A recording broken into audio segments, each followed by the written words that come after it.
This past Monday, I got to sit down with Matt from the Young Entrepreneurs Network. Talked a little bit about my story, my comeback with Lupus. I hope you enjoy the video. So, without further ado, here you go. I'm watching. You gotta do is get into it. The Is this number thing you have on? dialed. Please note, the new number is. How long did you live in the West Side? Man, I lived on the West Side my whole life, really. Yeah? Yeah, I took Washington State, and I played high school football out there. Got my high school diploma. Oh, nice. But nice. other than that, I was born and raised on the West Side of Chicago. Oh, wow. Yeah. In and out the hospital. I got done with that for like 10 months. 10 months went past, and then it was like hell all over again. This time, my kidneys was under attack. I had pneumonia. Oh, wow. And the lupus it had vengeance over me. It's like, yeah, you took all that time off. I'm back on it now. Yeah. So it was hell. I almost died. Like I was in ICU in Rush. Oh, wow. You know, I stayed in there for like 2 weeks. Almost died. I lost a lot of weight. I was like, I would say 220, and I got down to like 190 or something like that. Oh, And geez. it was just so horrible. My family was there, and they would look at me. And my daddy told me he was there. He was like, I didn't think he was gonna make it. I didn't think it was that bad, Yeah. but it was bad. My family I just seen not horror on their faces, but you seen the look of despair. Yeah, surprise. Yeah, like dang, this guy not gonna make it. So, Yep. I went through that year. Then I got out the hospital. The doctors started flooding me with medications. Yep. Like, you got to take this. I was taking like 20 to 30 pills of medications per day at the height of all of these symptoms. So, Making those pharmaceutical companies rich. man. So, yeah. You and the rest of the population. Exactly. Just, if they doing me like that, just imagine. So, Yeah. then I got out the hospital. Shortly after that, like 2-3 months after that, I had my first stroke. So I remember going in there, and it was like, the doctors came back after like 2 hours. It's like, yeah, you had a stroke. And I looked at my sister like, you joking. Like, and then I had to think to myself, this is the hospital. They don't joke about stuff like that. No. So I couldn't believe I had a stroke. It was nothing wrong with me. I had no disability or nothing like that. It was just, I started getting headaches. It lasted for a few days, like 2-3 days. Then I went in, and then they basically told me I had a stroke. So it's basically like a minor stroke. Like you didn't. Yeah, lose, a minor stroke. You didn't lose any sensation or get dizzy or nothing okay, like gotcha. that. I remember being a little. I had lost a little feeling on my right Okay. or left side, but I don't remember. It wasn't nothing major. You know what I'm saying? So it wasn't significant enough to Right. like really make a point. Exactly. So, I had the strokes. Then after the strokes, I had fluid build up on the lungs. It was like my left or right side. I can't remember. So, on my left, let's say my left, I had fluid build up that kept coming. So, I wasn't getting. It's called pleurisy.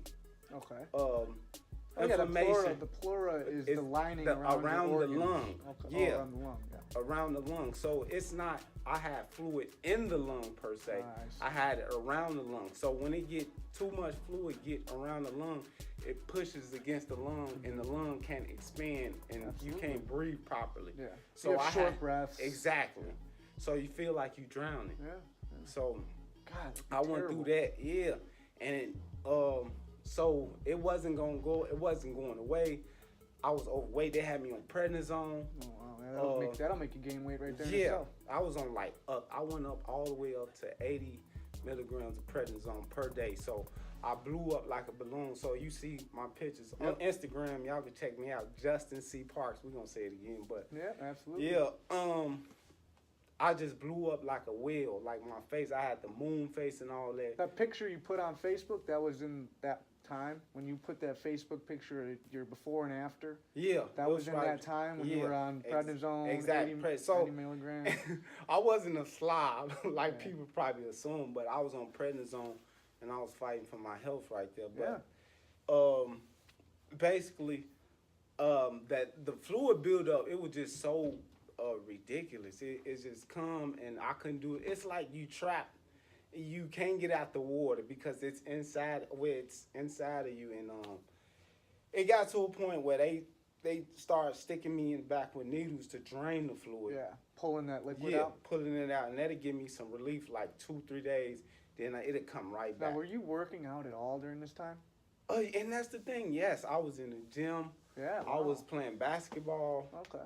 I did what I could. I wasn't as active as I normally was, but I did what I could. And then I wasn't like I am today with weight training. I honed in with weight training over this process, over this course of time. Going through all this stuff kind of shifted gears for you. Exactly. So you've always been a fitness enthusiast. You've always been into like working out, whether it's sports or whatever. But I hated my childhood. I just think that was horrible, man. That I had to go through that. Want to get in shape? Yeah. Look better, feel better. Exactly. Yeah. So, and I wanted to take care of myself. Absolutely. So now here we are. You're changed definitely compared to that photo that we've seen in Facebook and what you share on your Instagram page and everything. Mm-hmm. And you know, you're almost like a new transformed man, bro. I've seen those pictures shirtless, man. I'm like, what the? This man. Yeah. Y'all shredded up. You compete? No, I never competed because I just do this. I don't want people to. You intimidate people a lot of different ways, and I just think, man, you can do this too. So I don't want you to think that this is something unreachable or that's excellent. That's what I feel like a lot of people do. You know, you see a lot of this. You know, these steroid junkies going on there and showing their bodies off, but it's like that's not attainable unless you take steroids. Then I be telling women like you should be lifting weights. Stop being scared of lifting weights. You're not gonna put on muscle like that. Absolutely. You know. Yeah, I mean, women are one thing though. They think they're gonna lose their feminine parts. You gonna gain a lot more than you lose. Absolutely. With weight training, basically. Cool. So.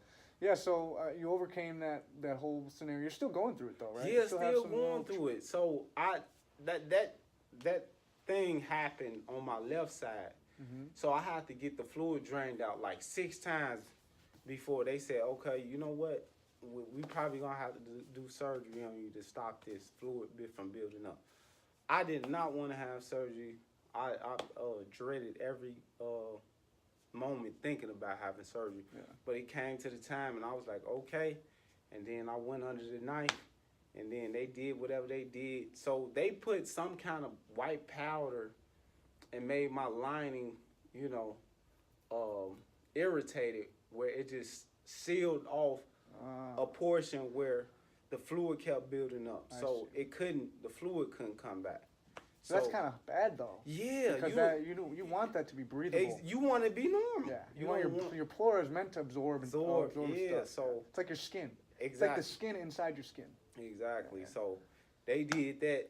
Long story short, the right side, it was time for the right side. They had to do it 6 times, and they was just draining me, and they keep coming back. Sealing you up. They did surgery on the right side. So the recovery from the surgeries were horrible, y'all. I had tubes out of and that's on my Instagram page too. Mm-hmm. I had tubes coming out my side for like 5 days. They wanted the blood and all that stuff to drain out into this other tube. And the recovery, the comeback was so horrible. Like, and people be talking about going to get surgeries and all this stuff done to their body. Y'all don't understand. First of all, you have to trust the doctor, know what they're doing. Absolutely. Then you got to think about the recovery and them cutting on you and doing all this stuff. Well, then you got to cause long-term damage. Yeah. So if you're thinking about losing weight and you want to have surgery, you might want to think again, basically. But because the recovery, the trauma it does to your body, all that stuff, you should really think about it, So. Yeah, absolutely. I had all that stuff done.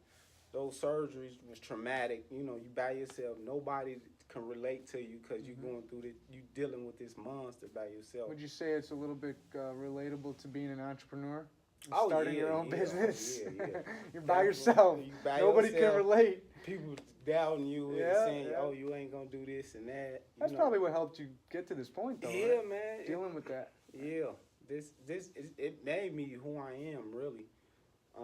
Those surgeries was tough in itself, and that's not the only thing I was dealing with lupus. Mm-hmm. But after those surgeries, after that, last surgery, I was just fed up. I was fed up with being overweight.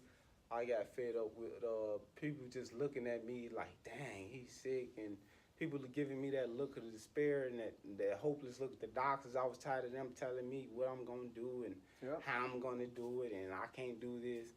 So I said, you know what? I'm finna hit the gym so hard. I'm about to put good, high quality foods in my body that would promote a healthy lifestyle for me. I said I'm gonna try. It's get fit or die trying. Yep. You know what I'm saying? Yep. I said if I'm gonna die, I'm gonna die. I said I'm gonna get up off all these medications. I said I don't want to do this no more. I want to be healthy. I want to be just like you. Don't gotta worry about my health. Yep. So I put a plan together. I said I'm gonna follow a bodybuilder. I looked up this bodybuilder. His name, he stuck out to me. Ulysses Jr. He on Instagram and all that stuff. Ulysses Jr. You said? Yeah. Oh, I think I heard of him. Ulysses Jr. Yeah, he's a bodybuilder from the UK. Okay. And that was your inspiration? Yeah, that was like my inspiration. That was my defining moment, I guess.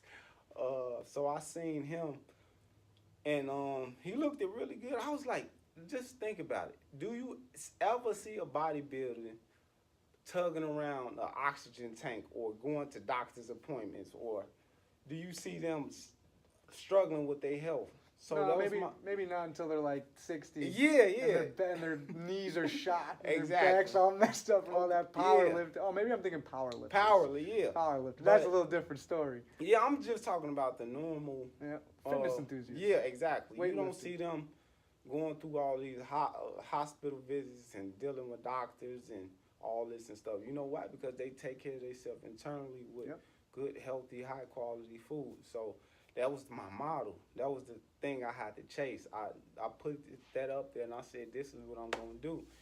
And you gotta think, you know, there was people around me, my family saying, take your medicine, do this. And that's another thing. My sister passed away of leukemia in 2011. And a month later, I was in the hospital with this pneumonia and dealing with this lupus. Yeah. So a month later, that must have been scary for your family. So I was next. It was like a movie, man. That's crazy. So I said I'm gonna emulate a bodybuilding, and I'm gonna get my health. I'm not gonna be in despair because you depressed. You thinking like, man, what I'm gonna do? Am I gonna get a heart attack? Because that's one of the symptoms of lupus. I could have a heart attack. Well, even just the stroke alone. Yeah, stroke that's a scary thing. Out. Yep. You know,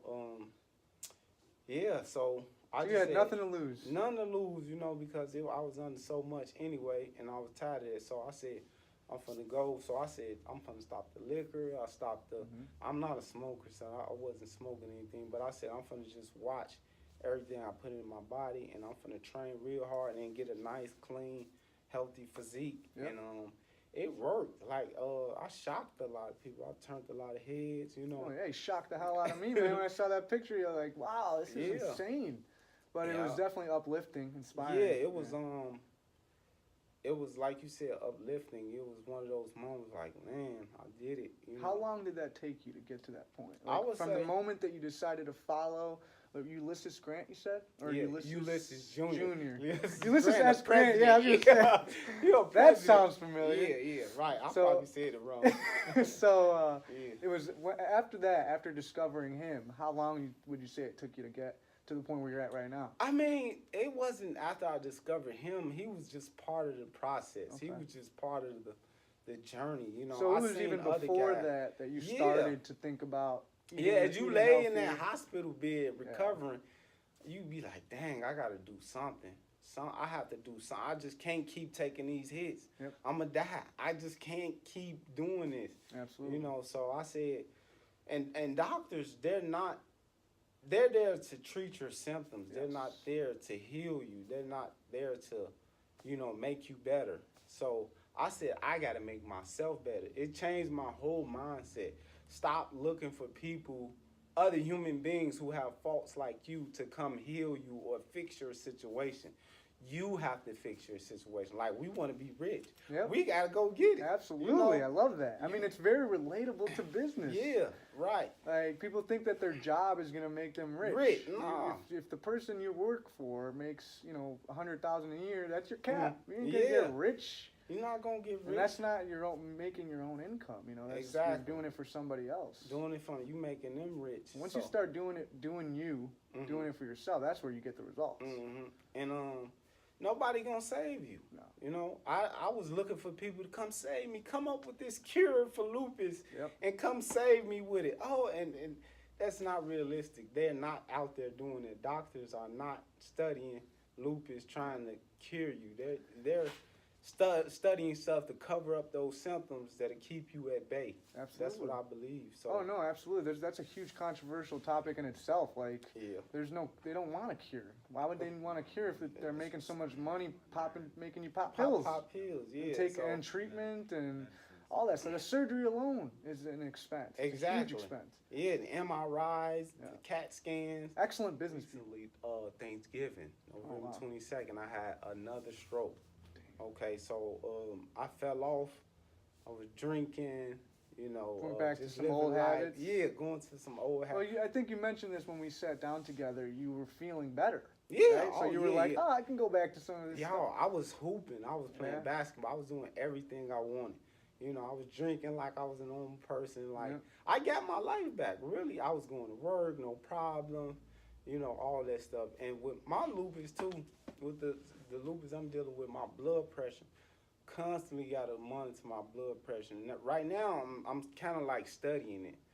I'm trying to see why is my blood pressure so high. The doctors want to tell you, oh, you have to take this blood pressure medication because that's the way it is. This is a genetic flaw on you, basically. I'm saying my blood pressure is getting high for some reason. It's just not getting high on its own. I seen it really low before. Yep. You want to tell me that I need to take this and that this the way it is. I'm telling you, there has to be a trigger. There has to be something I'm doing. That's in my diet. I'm saying, and I think it's sugar.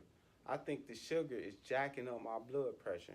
And it'll happen not instantly. It'll happen 2 days after, a day after you eat those sweets or whatever you just ate.